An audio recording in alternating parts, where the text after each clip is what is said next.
दुनिया में कुछ लोग हैं जिनको आप इंटेलिजेंट कह सकते हैं, समझदार लोग, और दूसरे हैं जिनको गधा कह सकते हैं, भोंदू कह सकते हैं, इडियट्स कह सकते हैं। वो 3 इडियट्स वाले नहीं, रियल इडियट्स। ठीक, आप कहेंगे नहीं कुछ लोग ऐसे हैं जो मीडियोकर्स हैं, वो ना यहांगे ना वहांगे। तीसरा बना लीजिए मीडियोकर्स। ठीक, रफ आइडिया बताइए कि दुनिया में इनकी परसेंटेज क्या क्या होगी। रफ आइडिया जो भी आपको लगता हो अपने आसपास के एक्सपीरियंस से। कौन कौन बताना चाहेगा आप में से जिसको अच्छा एक्सपीरियंस है इन चीजों का? सबसे पीछे भैया है, हाँ उठिए बताइए।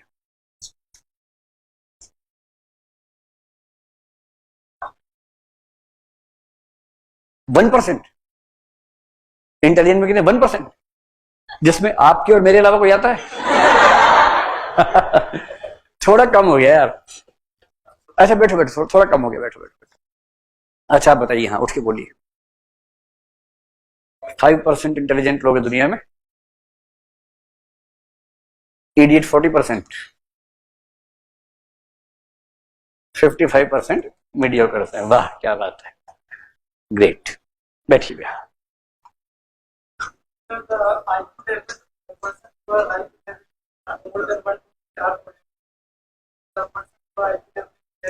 सुकरात जी बैठिए, अभी अभी अभी ज्ञान नहीं चाहिए। जब इंटेलिजेंस पढ़ाऊंगा पूरा बेल कर समझाऊंगा कौन क्या माना जाता है, चिंता मत करो अभी। I am really impressed with you. I wish you have a companion soon. देखो सिंपल क्वेश्चन का सिंपल आंसर देना है ना। कई बार बड़ी गफलत हो जाती है। जैसे आप किससे पूछे आपका नाम क्या है, वो बोले मानव। ओके वाह, कितने ऊंचे विचार। अरे विचार नहीं, नाम है मेरा भाई, नाम ही मानव है, क्या करे, है ना। तो हर चीज में ऐसे नहीं उछल जाना ऊपर की बहन बात हो गई है। किसी का नाम ही मानव हो सकता है, ऐसे होते हैं बच्चे, नाम क्या मानवता। अरे नाम है, सिर्फ पेरेंट्स ने रखा है, ये कोई बड़ी बात नहीं हो गई। हाँ जी इधर कोई, हाँ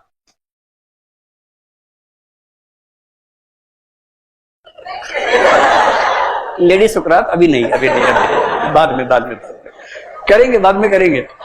I will give you ample opportunities to be Socrates in the class, but not now. Let the time come. I'll definitely give you opportunities. Okay. देखो जो इंटेलिजेंस की थियरी है वो ये कहती है कि दुनिया की हर सोसाइटी में 25% लोग यहां आते हैं, 50% यहां आते हैं, 25% यहां आते हैं। In the theory of intelligence there is a concept called bell curve, और बेल कर्व का मतलब ये है कि इंटेलिजेंस के लेवल्स हर सोसाइटी में इस तरह से रहते हैं, which I will explain later on, which simply means 25% are less than average, 50% are mediocres, and mediocre in intelligence is 90 to 109. 120 plus intelligent नहीं होता भाई, 90 to 109 are average intelligent people. 109 plus is intelligent people, more intelligent people. And anyone having less than 90 IQ is understood to be at the lower side. अब उससे आप क्या कहेंगे, शब्द थोड़ा खराब है इडियट, लेकिन बेसिकली ही और she has less ability of handling situations intelligently. मैं आपको जो बेसिक प्रॉब्लम समझा रहा हूं एथिक्स की दुनिया की, आप इस बात से समझेंगे। The problem is 75% people of any given population are mediocres और idiots, and this is not what I am saying. This is a fact given by the psychological theories. Intelligence का कोई भी कंसेप्ट, आप IQ समझते हैं ना, IQ क्या होता है, intelligence quotient. In the theory of IQ it is believed about any society of human beings. ये जरूर है कि हर सोसाइटी का IQ एवरेज थोड़ा बढ़ता रहता है, हर डेकेड में 3 पॉइंट्स बढ़ जाता है लगभग. But again even after that it is believed that in any given society 25% are below average, 50 are average or mediocre, 25% are good intelligent people. In a society where almost 75% people lack good levels of intelligence, can you expect every human being to think on his or her own what is ethical, what is not ethical? Or you would like to give simple formulas to everyone, this is ethical, this is immoral, you have to do this, you cannot do this kind of set parameters you would like to give or not. This is the question.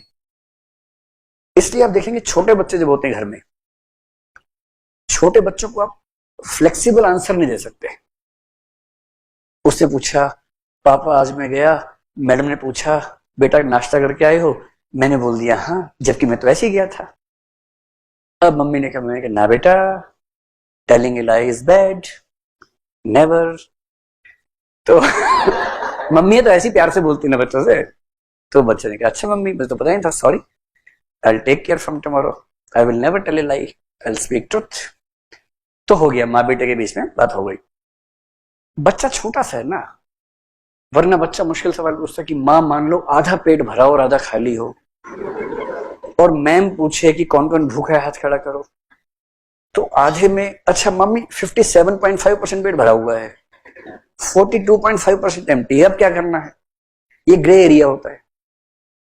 So the child and the childish adults are not able to go into intricacies, go into the gray area. They want everything in black or white. और जितने भोंदू समाज में उनको black and white में चाहिए, दिमाग नहीं लगा सकते. आप उनसे दो मुश्किल सवाल पूछे, बोलेंगे हम क्या कर सकते हैं, किताब में लिखा है, शास्त्रों में लिखा है, बात कर. इसका मतलब क्या, दिमाग नहीं लगाना है. एक तो है नहीं, जो थोड़ा बहुत है वो इसमें लगा दोगे आप. मैं अपना धंधा करूंगा कि मैं इसमें दिमाग लगाऊंगा.